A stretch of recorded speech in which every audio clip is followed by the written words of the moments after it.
Pag-usapan po natin itong ano ba yung tamang termino na pwedeng gamitin po dito kay Senator Bato de la Rosa kasi parang debatable para sa ibang tao. Is it proper to consider him a fugitive at this point? I think he's now a fugitive, Christian, because a fugitive, as defined by the Supreme Court, is one who, after being charged or having been issued a warrant of arrest, escapes or avoids being served a warrant of arrest. And that's Mm. exactly what happened. No? Sa Senado, tumakas siya.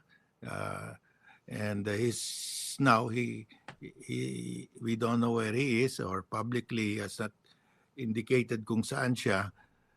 So that is uh, exactly what a fugitive is as defined by the Supreme Court. And Mm. yung Solgen in their comment to the Supreme Court, which they filed recently, sabi nila, if you are a fugitive from justice, the doctrine of uh, uh, ineligibility to ask for relief will apply. You cannot Mm. ask for relief from the court, so dapat yung kanyang motion or petition ngayon na uh, that the court decide na kailangan ng local court arrest warrant against him, the court should not entertain that anymore and just dismiss his petition or motion. Mm. Gaano kalakas po yung ganong argument? No? Kasi ang ini-insist po ng mga abogado niya, hindi siya fugitive dahil nandun pa yung relief under the law. Marami pa siyang dapat pwedeng gamitin. Well, they're taking a chance there because, klaro there's already a warrant of arrest, and he's not even been attending Senate sessions to avoid being served any subpoena or warrant of arrest, no? So, yun naman, automatically yan, pag sinabi ng court na you should be here, you should present yourself, you cannot hide, and at the same time ask for relief. You have to recognize that you are under the jurisdiction of the court. So, baka ma-technical siya. Mm. Okay.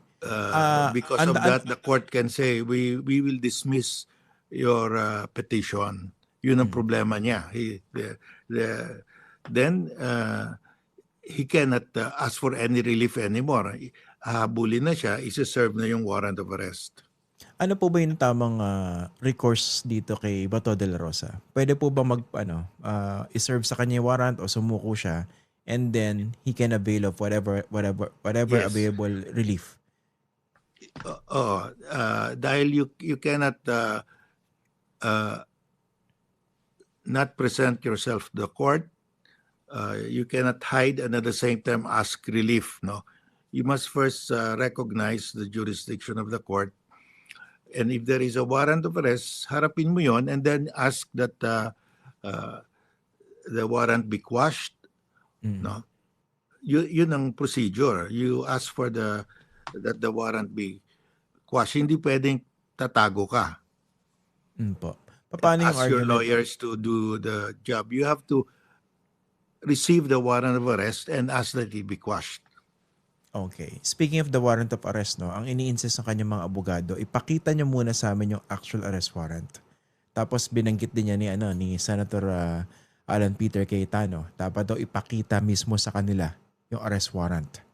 Well, Ano po ba yung tama? Procedure dyan, when you are being arrested, papakita sa iyo yung warrant of arrest. Doon sa subject. That's when, Doon po sa Yeah. subject ng warrant. yeah, oo. They were ready to present it to him, pero tumakas nga siya. So, he cannot say, you text me first the warrant of arrest and I'll decide. Okay. The law enforcement people will have to see you personally, physically, to serve you the warrant. Okay. And anyway, nag-announce na yung ICC na nag-issue na sila ng warrant So, gusto pa sila, they want the warrant to be emailed to them. May announcement na they should know that there is already a warrant of arrest. Okay. Justice, dito po ako medyo naguguluhan sa approach ng Marcos administration dito kay Bato de la Rosa. Dahil supposedly, meron daw instruction itong si President Marcos na wag munang arestuhin si Bato de la Rosa nung nandun siya sa Senado dahil meron pang araw relief. Intayin daw yung sasabihin ng Korte Suprema. Kaya tinatanong ko po sa inyo, diba? Sabi niyo, he's considered a fugitive now dahil merong valid arrest warrant. So in that case, may mali dun sa approach ng government dahil valid yung warrant, pugante ito, pero nung dumating opportunity na arestuhin siya, hindi siya inaresto. I'm talking about yung magkaharap na sila mismo ni Secretary John Vic Remulla doon sa Senado eh. Hindi pa siya inaresto.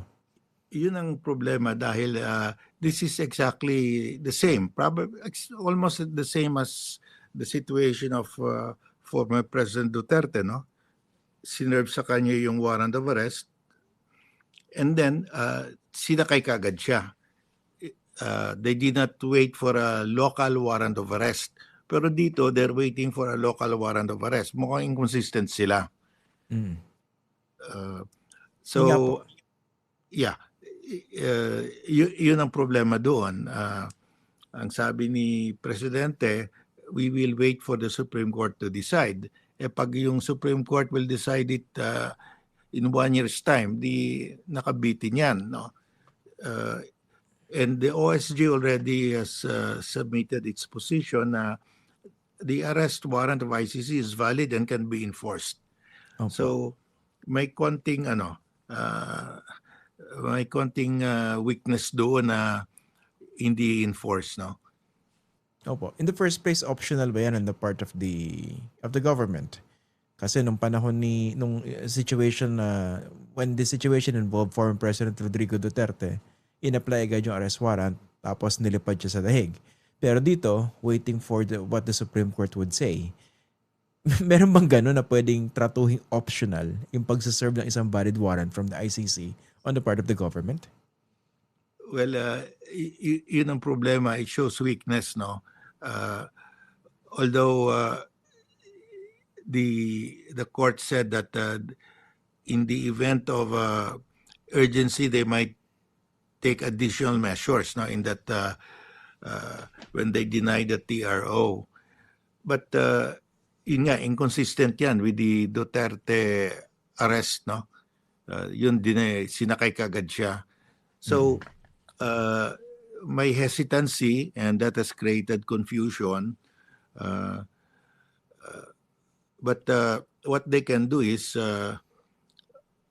well, the Supreme Court, I hope, will use that to say na i-deny nila yung urgent motion ni Bato because ayaw nga siya magpakita, no? He is a fugitive from justice. Yun ang problema. That could turn out a win. That would be the silver lining, no? Na pag ganyan. But we are not sure if the Supreme Court will do that. So sana inaresto talaga nila, no? May hesitancy, hindi coordinated Si John Vic was from the very start ayaw niya, no? Although si Matibag was saying na they will arrest, no? But the president came out with a statement, sabi niya there was no order to arrest. So mukhang hindi coordinated, no? So and that shows weakness, no? Mabuti na lang the comment of the Soljan is quite strong, so I hope that they can recover, no?